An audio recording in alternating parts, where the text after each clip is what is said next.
សួស្តីបងប្អូនទាំងអស់គ្នាចាថ្ងៃនេះខ្ញុំមានបន្លែមួយប្រភេទដែលមានឈ្មោះថាផ្កាឡៃហៀងបងប្អូនចាហើយសម្រាប់ផ្កានេះដែរគឺវាមានក្លិនក្អូបចាតែមិនមែនក្អូបខ្លាំងធ្វើឲ្យយើងពិបាកញ៉ាំអីណាបងប្អូនចាហើយយើងអាចយកវាមកធ្វើស្ងោរសាច់ជាមួយនឹងសាច់ជ្រូកចិញ្ច្រាំក៏បានចាយកវាមកចៀនជាមួយនឹងបង្គាញ៉ាំក៏បានដែរបងប្អូនចាហើយថ្ងៃនេះគឺខ្ញុំធ្វើសាច់ស្ងោរជាមួយនឹងសាច់ជ្រូកចិញ្ច្រាំចាអញ្ចឹងឥឡូវយើងទៅមើលពីវិធីធ្វើចាឥឡូវយើងមកធ្វើការក្តិចរឹងនេះចេញសិនបងប្អូនខ្ញុំមិនដឹងថាកន្លែងគេហៅស្អីណាបើបងប្អូនដឹងកុំភ្លេចជួយ comment ប្រាប់ខ្ញុំផងចា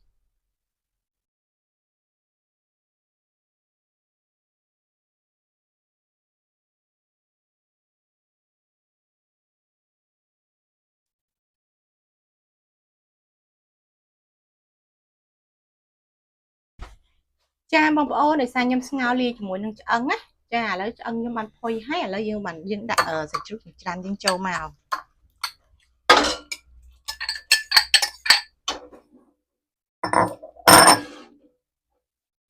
ចាដាក់ថែមភ្លើងឲ្យវាពុះមក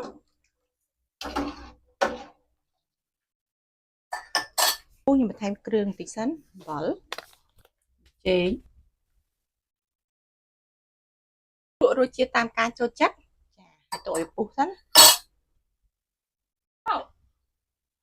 ចាឥឡូវយើងបងផ្កាឡាហៀងយើងចូលមក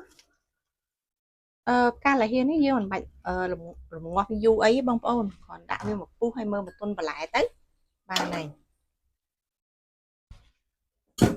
ដោយសារខ្ញុំចង់ញ៉ាំជាមួយនឹងតៅហ៊ូពងមាន់អញ្ចឹងខ្ញុំដាក់វាចូល